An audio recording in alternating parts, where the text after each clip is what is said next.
नाजुक माहौलियाती निज़ाम के तहफ़्फ़ुज़ को यकीनी बनाने के लिए महकमे जंगलात ने वादी कश्मीर के 4 बड़े टूरिस्ट डेस्टिनेशंस पर कैंपिंग और ऑफ रोडिंग पर पाबंदी आयद कर दी है। और इस हुक्मनामे के मुताबिक ये 4 बड़े टूरिस्ट डेस्टिनेशंस जिसमें दूध पथरी, यूसमर्ग, तोस मैदान और हाजन ब्रेनवार है, यहाँ पर कम्प्लीटली इन चीज़ों को बैन कर दिया गया है, जिसमें कैंपिंग है, ऑफ रोड ड्राइविंग है और इसके साथ साथ वहाँ पर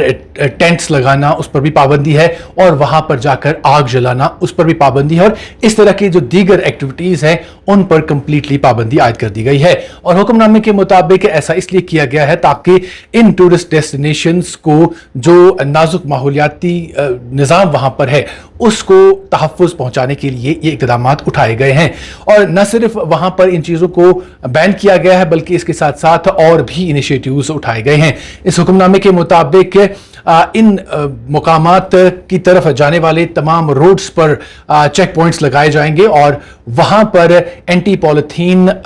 जो चेक पॉइंट्स है वो नाफिज होंगे और किसी भी तरीके का जो पॉलीथीन है या इस तरीके का जो प्लास्टिक वगैरह है ना तो वहाँ पर उसे जाने दिया जाएगा, या उसका इस्तेमाल करने की इजाज़त होगी और ना ही उसे वहाँ स्टोर करने की इजाज़त दी जाएगी। और इसके साथ साथ जहाँ पॉलीथीन के हवाले से इक़दाम उठाए जा रहे हैं वहीं रेंज ऑफिसर्स को ये भी हिदायत जारी की गई हैं कि वो टूरिस्ट्स को इस हवाले से आगाही भी फराहम करें। आगाही में ये कहा गया है कि तमाम जो सयाह इस तरफ जाते हैं उन्हें इस हवाले से आगाह किया जाए कि वो प्लास्टिक का इस्तेमाल ना करें, वो इस तरह के जो पॉलीथीन बैग्स हैं उनका इस्तेमाल ना करें और ख़ास तौर पर जो कपड़े के बैग हैं या जो माहौल दोस्त चीज़ें हैं उन्हीं का इस्तेमाल किया जाए और पॉलीथीन का इस्तेमाल ना किया जाए ताकि ये जो फ्रेजाइल इन्वायरमेंट है इसको किसी भी तरीके से नुकसान ना पहुंचाया जा सके। और मज़ीद इस हुक्म में, इस ऑर्डरनामे में ये बात भी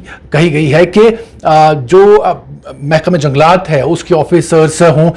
वाइल्ड लाइफ प्रोटेक्शन फोर्स जो है वो हों, म्यूनसिपल कमिटीज़ के जो लोग हैं या फिर स्टेक होल्डर्स हैं, वो मिलकर बुध के रोज़ एक सफाई की मुहिम का आगाज़ करेंगे जिसमें इन तमाम एरियाज़ में से प्लास्टिक या जो पॉलीथीन वगैरह है जो गंदगी फैलाते हैं, जो फ्रेजाइल एनवायरनमेंट को नुकसान चीज़ें पहुंचाती हैं, उनका सफाया किया जाए और उनको सही तरीके से डंप किया जाए। और इसके साथ साथ सयाहों को किस तरीके से सही मायने में ये चीज़ें जो है जो प्लास्टिक है या पॉलीथीन है इनको किस तरीके से डंप किया जाना चाहिए वो भी सिखाया जाएगा। एक बहुत बड़ा इक़दाम ये एनवायरनमेंट को बचाने के लिए, ख़ास तौर पर जब इस तरह के टूरिस्ट डेस्टिनेशंस पर ये नाफिज होगी जहां पर जो फ्रेजाइल एनवायरनमेंट है उसको बचाने के लिए एक बहुत बड़ा इक़दाम उठाया जा रहा है। लेकिन देखने वाली बात अब ये होगी कि क्या ये order letter and spirit follow किया जाता है या इससे पहले के जो ऑर्डर्स हैं जो सिर्फ कागजों में बंद हैं उसी तरीके से ये ऑर्डर भी कागजों में बंद रहता है। वीडियो जर्नलिस्ट यासिर अतर के साथ साहिल इकबाल, श्रीनगर।